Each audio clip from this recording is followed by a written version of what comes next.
प्राचीन काल में एक राजा राज्य करता था।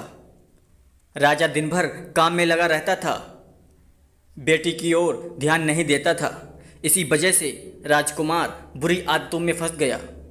पहले नशा करता था, बुरे लोगों की संगत में रहता था। एक दिन राजा को चिंता होने लगी कि मैंने इतनी मेहनत से इतना बड़ा राज्य बनाया है, मेरा बेटा ये सब कुछ बर्बाद कर देगा। ये बात सोचकर वह परेशान हो गया। तभी राजा के महामंत्री ने राजा को महात्मा बुद्ध के बारे में बताया और कहा, पास ही के गांव में महात्मा बुद्ध अपनी कुटिया में रहते हैं। आप उनके पास जाएंगे तो अवश्य ही आपको वह इस चिंता का कारण अवश्य बताएंगे। राजा अपने सैनिकों के साथ बुद्ध के पास गया और बोला कि महाराज, मेरे बेटे का भविष्य उजड़ता हुआ दिख रहा है, कृपया उसे सुधार दीजिए।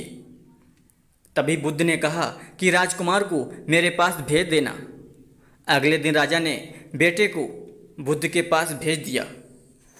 आगे बढ़ने से पहले जरा इस वीडियो को लाइक और चैनल को सब्सक्राइब जरूर कीजिएगा। महात्मा बुद्ध बहुत ही बुद्धिमान थे। वे उस लड़के को अपने बाग में ले गए। महात्मा बुद्ध ने राजकुमार से कहा कि ये जो छोटा सा पौधा है, इसे उखाड़ दो। राजकुमार ने तुरंत ही उस पौधे को उखाड़ दिया।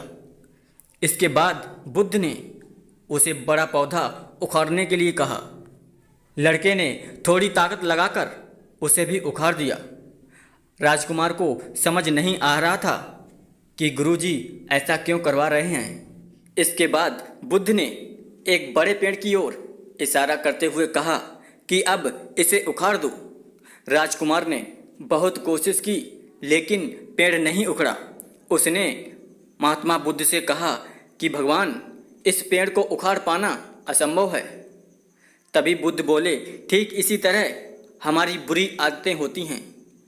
अभी तुम्हारी उम्र ज़्यादा नहीं है, इसी कारण तुम्हारी बुरी आदतों की जड़ें कमज़ोर हैं। अगर अभी तुम इन आदतों को उखाड़ दोगे, यानी छोड़ सकते हो। अगर तुम इन आदतों को अभी नहीं छोड़ोगे तो ये धीरे धीरे बढ़ती जाएंगी, और जब इनकी जड़ें मजबूत हो जाएंगी तब इन्हें उखाड़ पाना बहुत मुश्किल हो जाएगा। राजकुमार को बुद्ध की बात समझ में आ गई और उसने अपनी सभी बुरी आदतों को छोड़ दिया।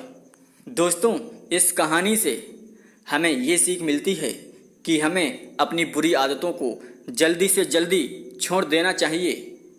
अगर बुरी आदतें लंबे समय तक रहेंगी तो इन्हें छोड़ पाना मुश्किल हो जाएगा और बुरी आदतों की वजह से हमारा सारा जीवन बर्बाद हो जाएगा। अगर आपको इस वीडियो से थोड़ी सी भी सीख मिली हो तो हमें कमेंट करके ज़रूर बताइएगा। और चैनल को अभी तक सब्सक्राइब नहीं किया है तो चैनल को सब्सक्राइब ज़रूर कीजिएगा।